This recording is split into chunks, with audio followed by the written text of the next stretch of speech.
Ray Curtis on Law and Order. Oh, we all need to hold it together.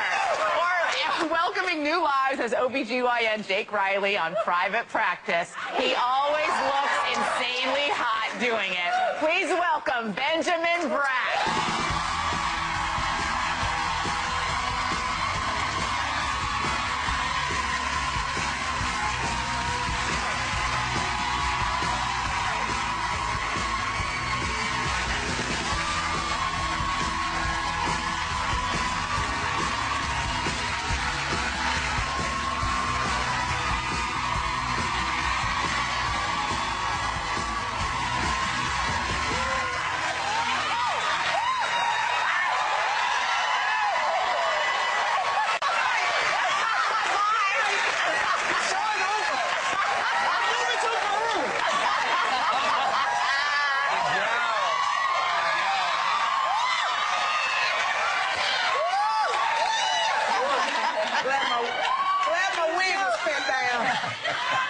This is a true story. This is a true story. And it sounds so hokey, but I dreamt about you last night. I had a cigarette. And now I must ask, what happened?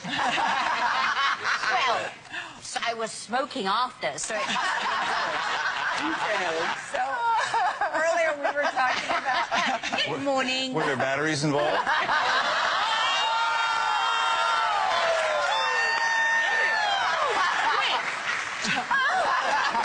Adorable. So before we... Sharon, behave yourself. Together. We were talking about Miley Cyrus being mistaken for Gwen Stefani. Has anybody ever mistaken you for anybody else? Yeah, you know, the first time I moved out to New York was in 1995 for Law & Order, my first season. Yeah. And I was at this happening coffee shop downtown, and I was with a buddy of mine. And it was probably halfway through the season, so I had been on air, had started to get a little bit of press on the show. I was feeling myself, essentially. Yeah. And I'm sitting there, and there's a table about 15 feet away with these two really good-looking gals, and they start whispering to each other and pointing in my general direction. And one of them finally had the courage to get up from the table and walk over. So I kind of nudged my buddy, and I... Hi. And she said, my friend and I are in a debate. You're that guy, aren't you? And I said, well, what guy are you talking about? You're that actor, she said. I said, yes, I am. She turns to her friend, see, I told you, Lou Diamond Phillips.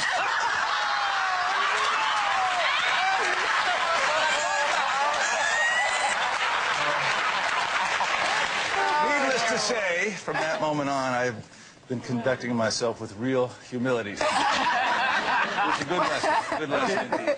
Well, I understand that you and your family just recently moved into a brand new house, and yeah, and you've had some. So it's kind of in the country, and you've had some visitors, some strange visitors. Yeah, you know, we're just outside of town, but it is in fact up in the mountains. So it's a lot like wilderness. You have mountain lion, you have coyotes, you have squirrels and raccoons and skunks.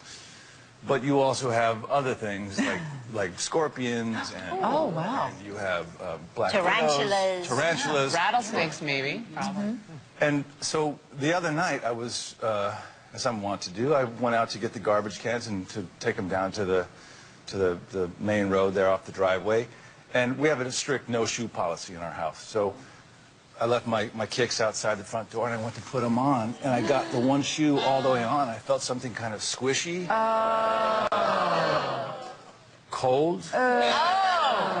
What? A little bit scratchy. Oh, there he is. And alive.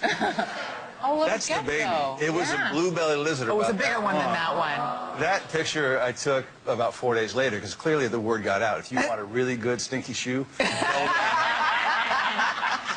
Now, you and your lovely wife, the beautiful actress Talisa Soto, have been married 10 years. Yeah. You have 2 kids together, a son and a daughter. But you actually met 20 years ago on an audition, and I'm told that you knew then she was going to be your wife. Is this true?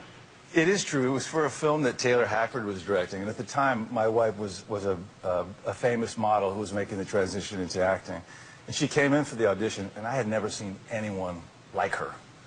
And so as soon as she was done with her work and walked out of the room, I turned to the director and said, "You got to hire her, because I would marry that woman," is what I said. Yeah. So, long story short, about a dozen years later, we were finally together, and I bumped into Taylor and Helen Mirren, who are still friends. I said, "Taylor, would you please confirm something for me? Did I not say in that audition that I would make this woman my wife?" And he, in fact, confirmed it. Nice. There it was. Points. Much more with the charming, gorgeous Benjamin Bratt when we come right back.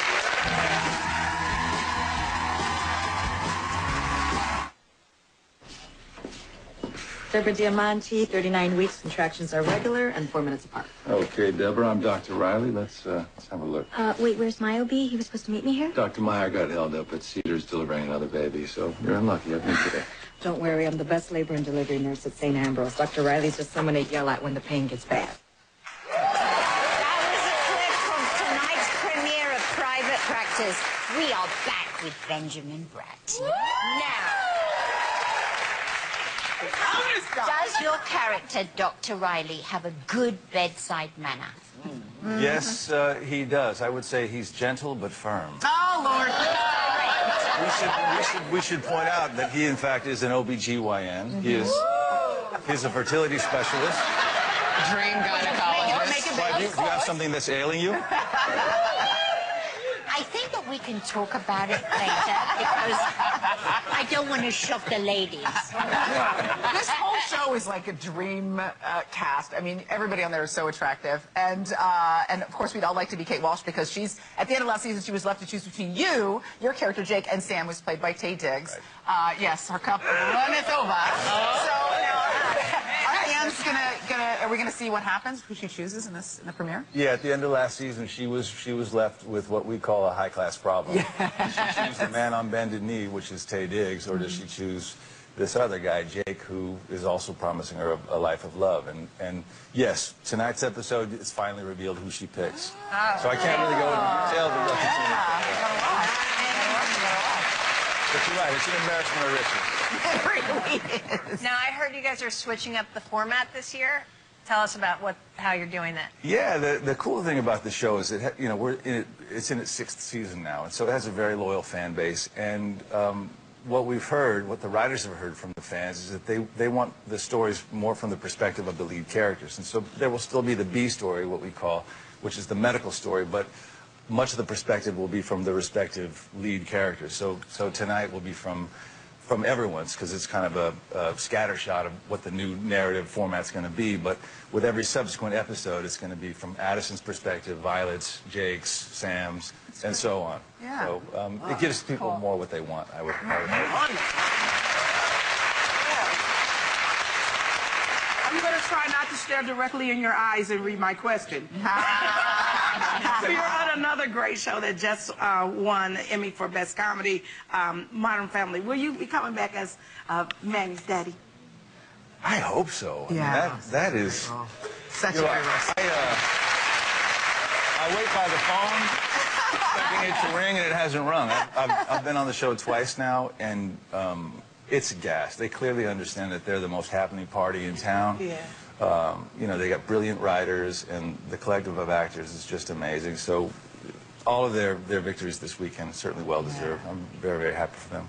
That character's so funny because he's really this kind of, I mean, you just love to hate this guy, and he's a cowboy, and he's lovable, and he's awful, and it must be fun to do that because you don't do, you know, you're usually doing drama. Yeah, I typically, in television anyway, get to play the straight man, which is, you know, it's a little buttoned down. But, yeah, for any actor, as you well know, it's nice to be able to mix it up and transform into something that actually is completely different than yourself. And that character certainly is. He's outlandish and, you know, kind of a ne'er-do-well. And so that's fun to play, always. He's great.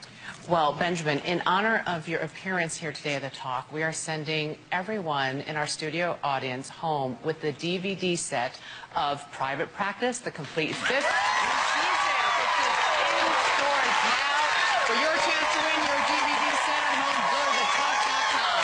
Benjamin Bratt, thank you so much for coming on this program. The season premiere of Private Practice airs tonight at 10 o'clock on ABC. We'll be right back.